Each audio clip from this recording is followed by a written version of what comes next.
You know what? Another interesting fact. Um, that fact is that 83% of single parent households are ran by women, and I think that plays a part in why a lot of overwhelming amount of us are closer to our mom's side.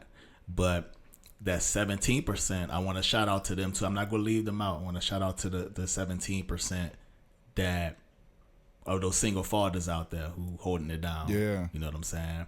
So that's an interesting fact. And another, we're part of that 83% for the most part. You know what I'm saying? Being raised by those single moms. So man, The single mom shit is technical, but like my mom was kind of like tomboys, so to me, like I wasn't really raised by a girly girl. Like my mama made me play sports. She made me fight. She made me do this. She made me do that. Like you made me go hang with the fellas. She made me do all that stuff. So I mean, I don't really know. I really never really was around girly girls like that. Until I had sisters, of course. But I mean, I guess it kind of worked out for me.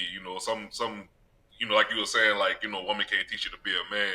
She didn't teach me how to be a man, but she definitely taught me to at least be a guy, if that makes sense. You know what I'm saying? At least be a dude. I mean, she thought I was gay until I was like 14. You know what I'm saying? Because, like, with my mama being a tomboy, she didn't really like, she like, nigga, check your nuts, nigga. Like, come on, nigga. Like, I'm like, mom, like, I don't want to. And all that shit like that. Like, I grew older and hit puberty and shit like that. Shit changed. But like I said, it was like when you got a hard mama like that, so I mean, you try your best to even be a man. Right. You know what I'm saying?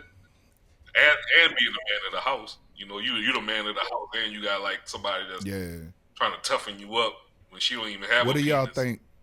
You know what I'm saying? Being raised, since most of us, for the most part, was mostly motivated or raised by our mom's side. What do y'all think? How do you think that plays a part in male emotional regulation? Being able to regulate your emotions as a man, but being raised mostly by mom. Well, mine always, like I said, mine would tell me if it was something like simple, like she tell me stop acting like a little beat, So I mean, she allowed me to express myself, but she always had some rebuttal with it, like like some shit to say with it, like some black power action. I mean, like my mama was like a Feeny. She wasn't necessarily a Black Panther, but she really pro-black. She really woke or whatever, And so, she had me reading newspapers at 1 and 2, like. So I mean, she always prepared me to be a black man. You know what I'm saying? So I mean, as far as like values, as far as like me being emotional and stuff, like I was always able to express myself. That's probably what I do to this day, without like going on a deep end, because I've always did go too far. She always pulled me back. For myself, I can't say that it did. I'll say this when it comes to parenthood and maybe what my mom did. I think I would probably be a better communicator, or would have been a better communicator, because I'm working on it now. I believe I'm getting better, but I believe that we all children can benefit from parents letting them express themselves with their words. You know what I'm saying? Saying how they feel without getting offended. Just listening and or even telling a child how to communicate their feelings instead of when they have questions. I said so because I said so. You know what I'm saying? I know it could be annoying when a child asks questions, but sometimes those questions are legit and need to be answered because they're seeking that guidance. They're seeking that understanding. So when your child is out there seeking that understanding, it's better to let them give them that understanding of it. You know what I'm saying? Because as an adult, how it affected me was, a lot of the times I didn't express myself. I held it in. I think a lot of us men do that because we're told to be tough. So a lot of times we don't complain or we'll keep it in, and it eventually makes us explode with anger. That's our response for a lot of the times when a man don't know how to express himself. he responded in anger and frustration. You know what I'm saying? And I think that's the issue that we have when we are raised by that parent or parents who don't allow you to express yourself respectfully and, you know, just get that understanding so you could communicate with the outside world, because that's where you first learn to communicate, of course, with your parents, right? You go to school and you could talk to your friends, but you know you're a different person with your friends than you are with your parents. But your parents are supposed to teach you that integrity. And so the household, in my household, it was some rules that I think now I believe are power trips, because I think it could be a South thing, because why is lie a bad word? Mm-hmm. Can anybody answer that for me? Why is calling somebody a liar a bad word? I could tell you one of the reasons why is because, for me, especially from a spiritual perspective, it started in the Garden of Eden when Adam and Eve got exposed, and God asked, "Where are you?" in the cool of the day, as the Bible would say. So I think it's a trait that has been carried out that we just don't like, culturally, definitely, but humanistically also, is we don't like to be exposed. No matter the age, no matter the gender, we don't like expository activity. You know what I'm saying? We don't like nobody. That's why you have sayings like, what happens in this house stays in this house. Because we don't, that's the bottom line root of what you're saying, bro, is people don't like to be exposed. I really believe that is a bottom line. Truth, lie, whatever. People just don't like being on the stage. And they would rather take it out on the kid or whoever is doing whatever they're doing, rather than dealing with I just really don't like being on stage, and let's explore what's going on. One of the sayings I like using for this type of stuff is, if there was a house fire and a 7-year-old said it was a house fire, would his age matter? Would you at least check it out? Would you at least look for smoke? Or would you sit him down because the 7-year-old is tripping and burned in a flaming house? You know what I'm saying? Like, certain stuff, we got to get away from the age thing and just at least explore what's happening. You know what I'm saying? Even if it's for a short time. You know, I know that could be for me. I'm preaching to myself, because I know sometimes I balance it between do this because I said so, and then having to gauge why you're asking. This may be deeper than me just looking at the situation and saying, you know, just do this because I say it. So it is that way sometimes, but I definitely have developed a different perspective as it pertains to exploring it a little further and seeing the philosophy of why, as I would say. Okay. I'll also share this, and I don't mean to make this long and drawn out, cool. but I'm gonna tell you something that I experienced in my childhood that probably shaped my emotional state today. I get real uncomfortable around crying women. Real uncomfortable. Being around a crying woman makes me uncomfortable, and I'm gonna tell you one of the reasons why I believe I feel this way. There were times when, you know, my mom was doing I'm gonna be real. This real day, right? My mom was doing. She was in a relationship, and in those relationships, at times they got to fighting. You know what I'm saying? And my mom would just send us to the room when they were having one of the episodes, and I'm in my room. I hear my mom crying. You know what I'm saying? So that's what stuck with me, and that's what a lot of the times people don't think kids see or understand or feel. You know what I'm saying? Because it never was explained to me why. Like, what's going on? You just see, you know, they fighting, your mom's sad, she crying. You know what I mean? That sounds stick with you. You know what I'm saying? So now, when I was as a man, as an adult today, like, crying women make me feel uncomfortable. You know what I'm saying? They get emotional. I'll share a funny story that may or may not make the cut, but I was dating this girl maybe 10.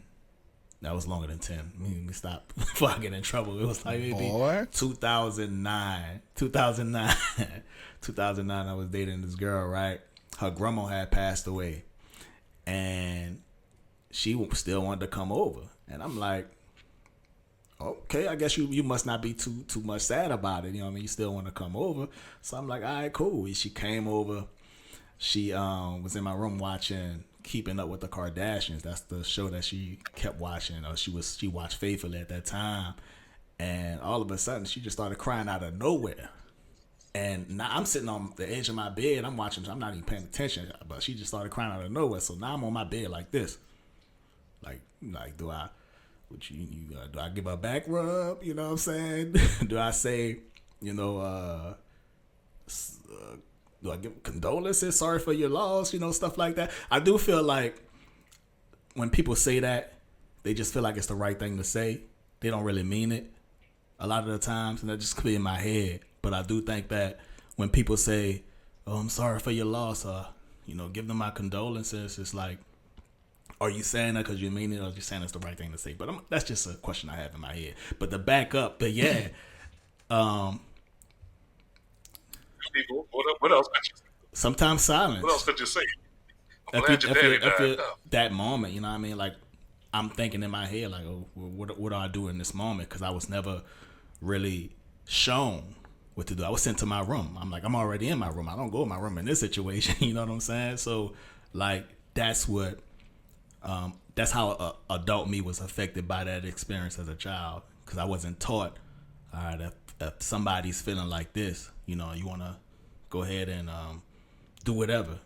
You know what I'm saying? So, yeah, that's my experience. I could have been taught that way, because when you get a daughter, of course something happens in you, I guess. Boy, from what I understand, yeah. Yeah, something happens. You get real good at aiming at things and learning what weapons are, and you get real good at. Okay, no, that you definitely do. But for me, when I had a daughter and realized I was going to be a girl dad, there was a whole laundry list of things I had to check about how I'm going to raise this young lady, what I'm going to tell her.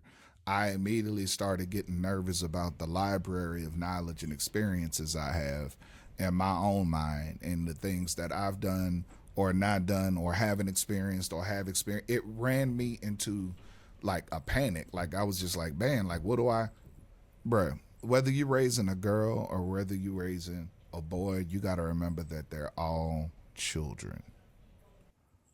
You can't get away from that point, or you're going to constantly, or for me, with a male and a female in the house I'm raising, you're going to constantly get caught up with, am I showing her enough? Am I showing him enough? Are you showing children enough?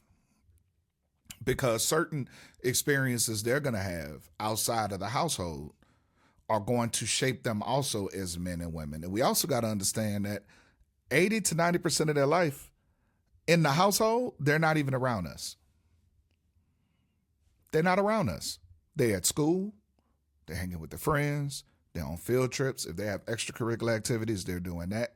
The least amount of time is actually spent at home. And I don't know if that's something that we've ever thought about or people have ever explored, but that's just what I've seen. So as far as raising a girl, it changed. It made me really review my library cautiously, and what I was going to add and what I was going to take away. Because I'm supposed to be the first man that she loves. But that also might mean that I'm the first man she's going to be uncomfortable with in some scenarios. So it's not just all positive. I got to take the other side of that too. You know what I'm saying? And so I try to be a small construct of what they're both going to experience outside of the house. And I just try to keep it at that and just kind of keep it balanced that way. Because being a girl dad can run you absolutely crazy. See, that's the girl dad Gray, and that's the boy dad Gray. You feel me? I have a question, because we all got children, right? And my question is, we spoke about who we're closer to, but who do you believe which side your child or your children are close to?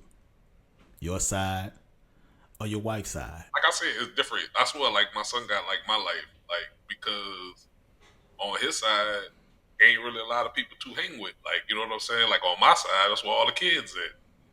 So I mean, it's the same situation how I grew up. Like, he close to his mom's side, but I mean, his only cousin on that side is a baby.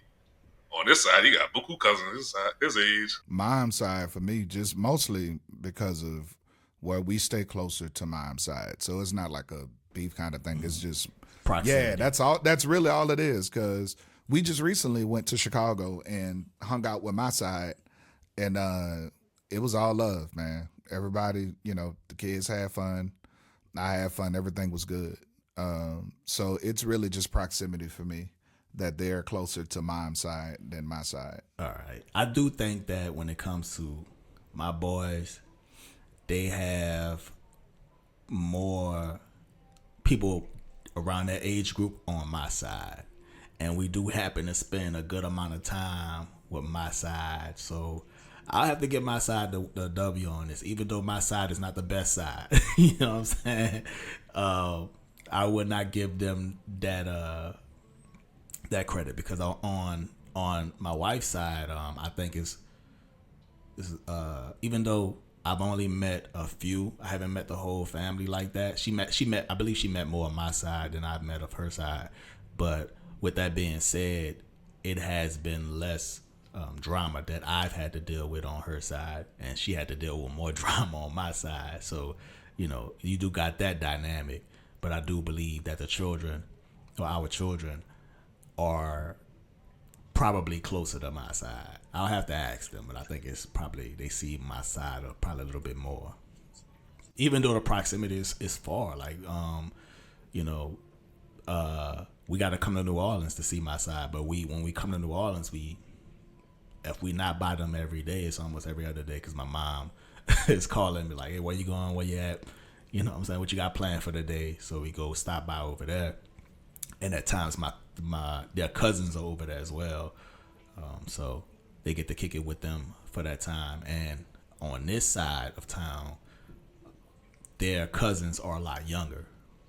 So when they do come over, they're going to kick it with them, but they're a lot younger. So it's not I'm going to text my cousin or we go spend the night over there. They will spend the night over here. It's not that old school. You notice that shift in dynamic? Like in our day, we spent nights by our cousins, but our kids don't do that too much. I know Jay probably a little different. For the most part, it's like different times. Like a lot of people don't trust their kids going nowhere else, no matter whether it's related or not. And in our generation of parents are like the fucking worst parents ever. Like I'm telling you this shit because I know, like that late 20s, early 30s to about late 20s to about 40 range, bro. Like we like them helicopter parents, bro. And because I work in kids dental, so I'm dealing with mamas our age every day. Like they worry about shit that they don't need to be worried about, that they don't worry about the shit that they need to worry about. And, it's a lot, dog.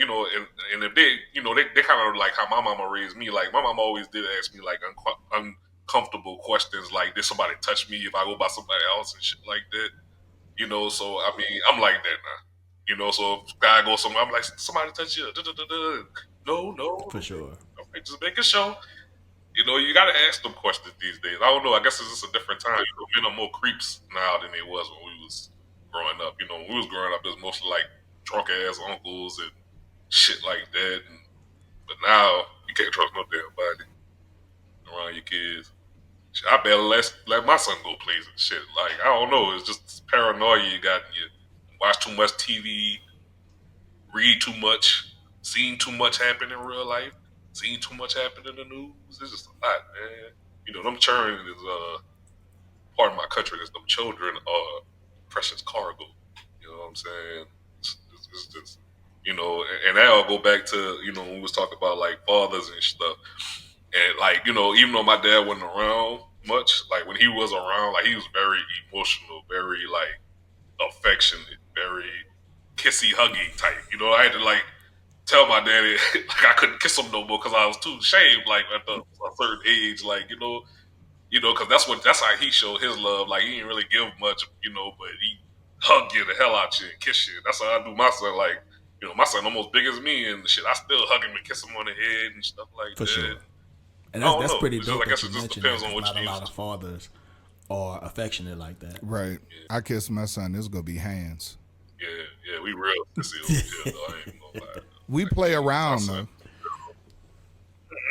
though. Yeah, we play around and stuff though. So I we love have that boy, man. our moments like that. It's just not the kissing. Ain't nothing wrong with that. I actually think I applaud it, bro. I think it's amazing. It's going to pay dividends in his emotional regulation and understanding of how to deal with people. It's really making him smart. So I salute that, bro. 100%. I beat the shit out of his ass. Oh Don't yeah, get it yeah. twisted. See, it's the balance. Yeah, man. But like I'm 6'2", he probably about good 5'9", and he just 13, bro. I'm like, bro. Judah 6 foot. After a while, dog, I'm like, I'm about to knock your ass out, dog. Like, real for real. Right. You know, sometimes he get familiar, trying to try niggas and stuff like that, but you know, try to put it on them early. You know, teach them discipline and all this other shit. You know. Especially if he passed me up and end up looking like the Jolly Green Giant. But like I said, you know, our generation is different. Like, you know, we are very, very different. You know, like how, you know, you said like your dad let you drink beer. Like my mama let me drink beer. Like, you know what I'm saying? Like, especially like we was at like a family function or something, and like they ain't got nothing to drink. Like, Mom, I'm thirsty. Yeah, you better drink this. Budweiser. This day I hate Budweiser because of that. Like, I cannot drink Budweiser. Like because of that. Like, but you know, like our generation would dare go for that. We Starbucks. feed like our children like tofu and vegan stuff, Starbucks, and you know, like my son like got a good life, like you know what I'm saying. And I ain't even jealous about it. I'm happy, but then I'm thinking like I don't want him to grow up to be a little shit neither. You know what I'm saying? Like because like you know you were saying with with having a daughter, Joe.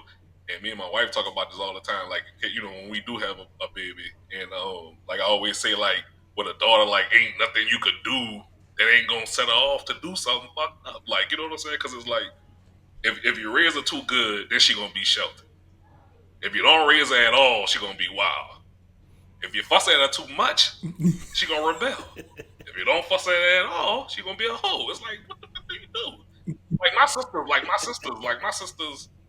I've always been like hard on them, like always been overprotective and stuff like that. They still got pregnant, like you know what I'm saying? Like I'm like, what you cannot do nothing about it, like you know, like when you have a daughter with a son, you gotta make sure he don't get arrested. Gotta make sure he don't get a grape charge. You know, you gotta make sure he don't be a hood nigga. You want to make sure he ain't a punk. You know what I'm saying? Like it's technical with that. You know what I'm saying? Because like sometimes. Like I was talking to this with my coworker at work, like he got a son too, and I was saying like sometimes I feel like my son too good. Like go get in some trouble at least a little bit, like you know what I'm saying. But then I don't want him to get in trouble, might be jail. You know, but we was bad as hell. When we was little. We used to be all kinds of stuff, way too young. And like my son is the same age now than I was, and I can't imagine him doing half the stuff I was doing at his age. Like I was driving at his age. He don't even want to drive. You know, I was driving at 12. 12? Yeah, 12. Whipping and running. No, like I didn't get a license until I was probably 19. Like I was driving that long. Like I was always ripping. Extra. We was together. No license. You better chill. They We coming ain't to had a get you, license, boy. a learner's permit. We ain't had no insurance. We ain't Not. had nothing. We just had the key.